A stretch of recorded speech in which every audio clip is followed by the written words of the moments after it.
12वां अध्याय बहुत अच्छा अध्याय है ये, मुझे बहुत पसंद है ये, क्योंकि भगवान इसमें ये बताते हैं मुख्यतः कि कौन सा व्यक्ति मुझे प्रिय है। तो बस इससे जीवन निर्माण का एक मार्ग मिलने लगता है इस अध्याय से।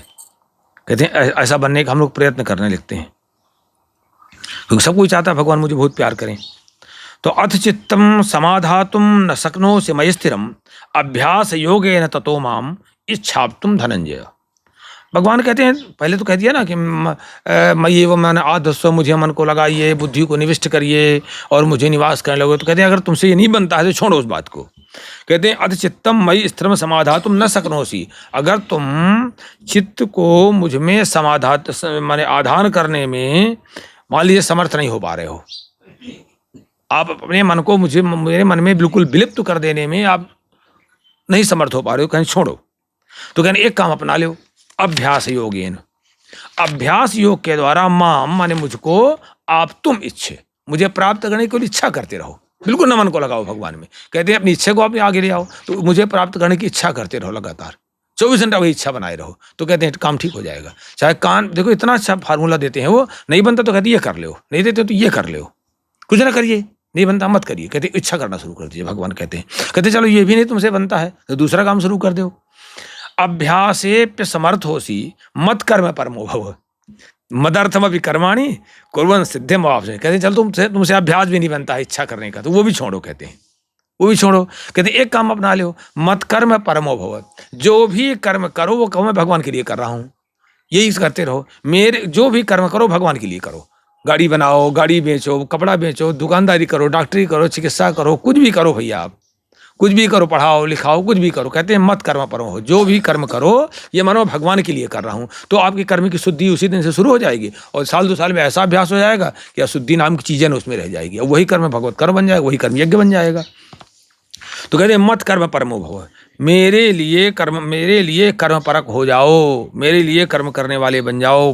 तो कहते हैं मदर्थम कर्मणि, जब तुम इस तरह करने लगोगे तो कहते हैं एक लाभ तुम बहुत, मदर्थम कर्माणि, कहते हैं जब तुम मेरे लिए काम करने लगोगे तो कुर्वन् माने करते हुए सिद्धिम अवाप्स्यसि, सिद्धि को प्राप्त कर लोगे तुम। मतलब तुम्हारा काम सब साथ जाएगा, सिद्धि मतलब उस स्थान को प्राप्त कर लोगे, तुम्हारे धीरे धीरे मनोविकार हटने लगेंगे, लोभ वगैरह हटने लगेगा। कहते चलो ये भी नहीं कर सकते हो, कितना सरल है। कहते ये भी नहीं छोड़ो। तो कहते हैं अथय तदप्यसक्तोऽसि कर्तुम मद्योगमाश्रितः सर्वकर्म फलत्यागम ततः कुर्यात्मवान्।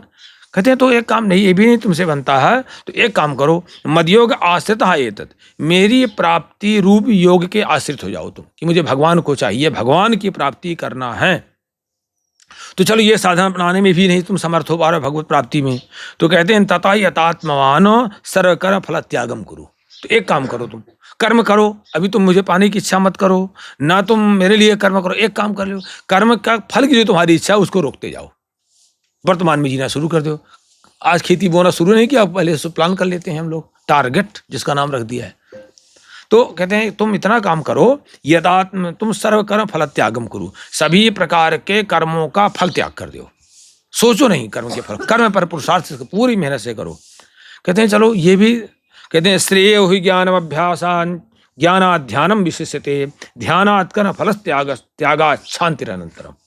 कहते हैं अभ्यास माने अभ्यास के मर्म को जान करके, ज्ञानम श्रेय, ज्ञान श्रेष्ठ है, और ज्ञानात् ध्यानम विशिष्यते, ज्ञान से ध्यान विशेष है, और ध्यान से भी, ध्यान तो लगना सबके बस का है नहीं, तो कहते एक काम सीख लो, ध्यानात् कर्म फल त्याग, ध्यान से अच्छा है सभी, आप जो भी कर्म करो उसके फल का त्याग करे करो, कर्म वर्तमान में करो, फल क्या होगा इसकी मत चिंता करो। तो एकदम कहते हैं उससे क्या फायदा मिलेगा आपको, त्यागात अनंतरम शांति, आपको परम शांति प्राप्त होती चली जाएगी, आप धीरे धीरे शांत होते जाएंगे, विचलन समाप्त हो जाएगा, बेचैनी खत्म हो जाएगी, क्या होगा ये समाप्त हो जाएगा, क्या होगा ये समाप्त हो जाएगा।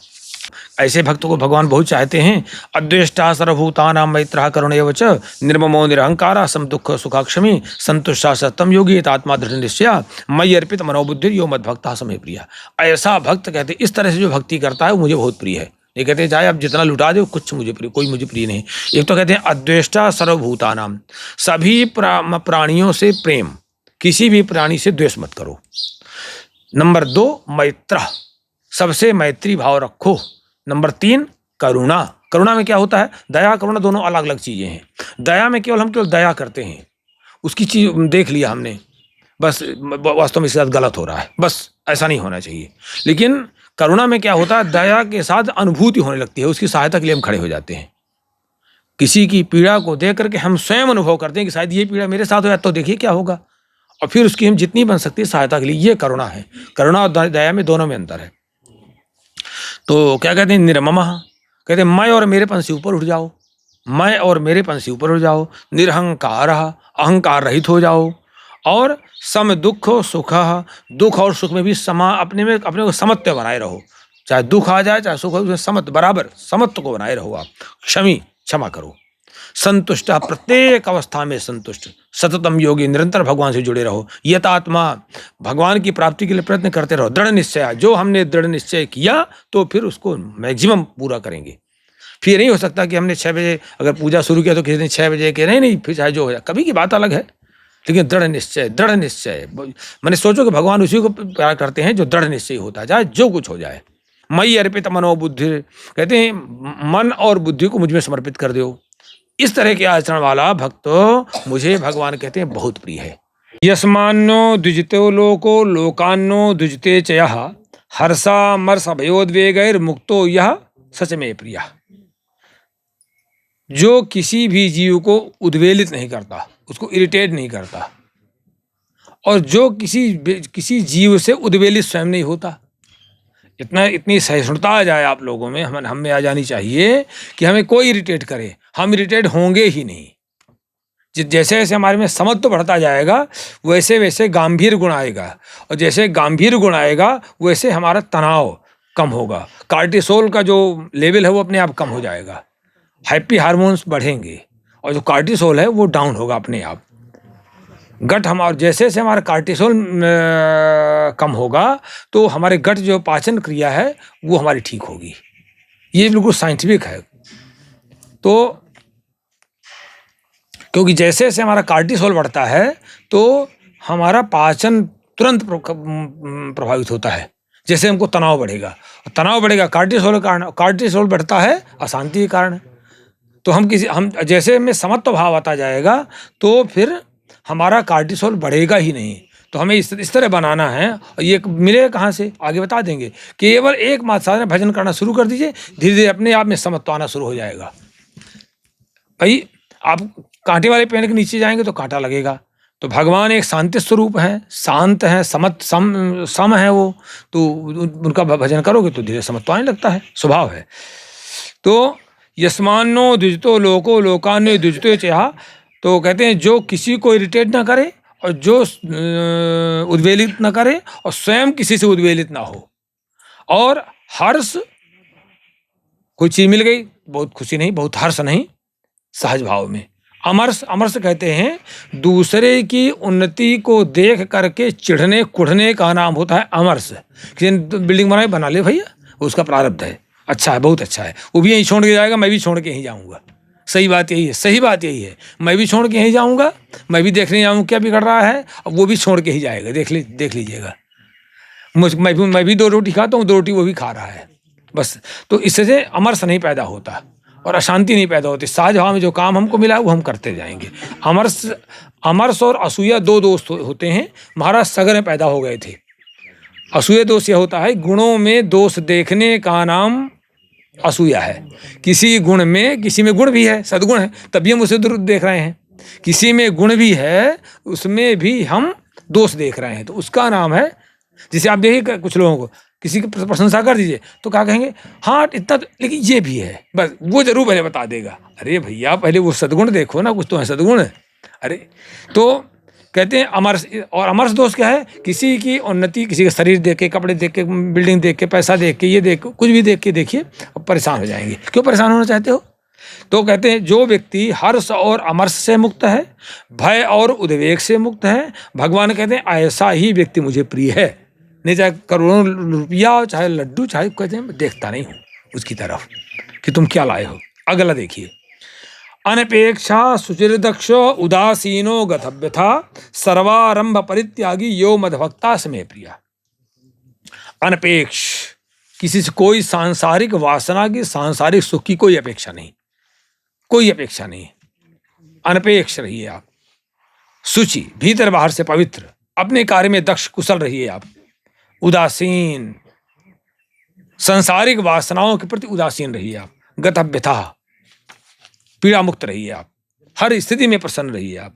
और सर्वारंभ परित्यागी, कर्तापन के अभिमान से मुक्त रहे। मैंने ये किया, क्यों तुमने किया? तुमने सामर्थ्य तो कर ले, जिस दिन बीमार हो जाओगे बताना तुमने किया। सब झूठी बात बोलता है आदमी, मैंने किया। सर्वारंभ परित्यागी, तो कर्तापन के अभिमान से मुक्त रहे। कहते हैं ऐसा भक्त मुझे बहुत प्रिय है। और देखना वहां पर चरक ने यही बात लिख दी है, गतव्यथा और पुण्य श्रवण दर्शन और सेव्या सन्मार्ग वक्तारा। हमारा सबको सिद्धांत मिलता है। चरक ने कहा है कि हमेशा उन्हीं की बात सुननी चाहिए जो सन्मार्ग, उत्तम मार्ग बतावें। सेव्या सन्मार्ग वक्त, उन्हीं के पास रहना चाहिए। सेव्या सन्मार्ग वक्तारा और गतव्यथा, जो पीड़ा मुक्त है। जो मैं 100 बार कहा करता हूं, आप उसको अपनी बात कतई न सुनाइए जो स्वयं उलझा हुआ हो। आपकी उलझन बिल्कुल नहीं निपटाएगा वो। जो व्यक्ति उलझन में स्वयं फंसा हुआ है वो क्या उलझन निपटाएगा? वो तो स्वयं उलझा हुआ है, वो आपको उलझन में वो डाल देगा। इसलिए अपनी बात कभी ना बताइए, उसको देखिए कितना गंभीर है, कितना उसमें उलझनों कितना पार कर जाता है, उलझनों में भी वो सहज भाव बनाए रहता है। उससे बताइए कि निपटाएगा वो स्वही मार्ग देगा। जो स्वयं उलझा हुआ क्या उलझाएगा? सुलझाएगा आपको? कभी ना सुलझाएगा।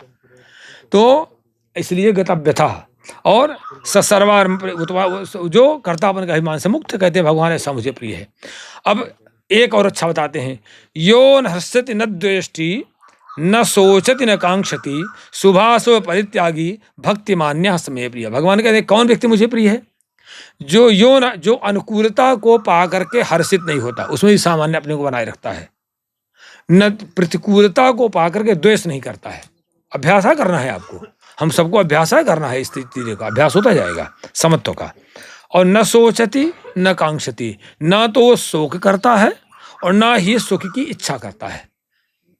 हमेशा मैं बताता हूं, जो सुख की चाह करेगा उसी को दुख मिलेगा, जो मान चाहेगा उसी को अपमान मिलता है। ये पक्का मानिए आप। जो मान नहीं चाहेगा उसको अपमान नहीं कभी मिलेगा, जो सुख चाहेगा उसी को दुख मिलेगा।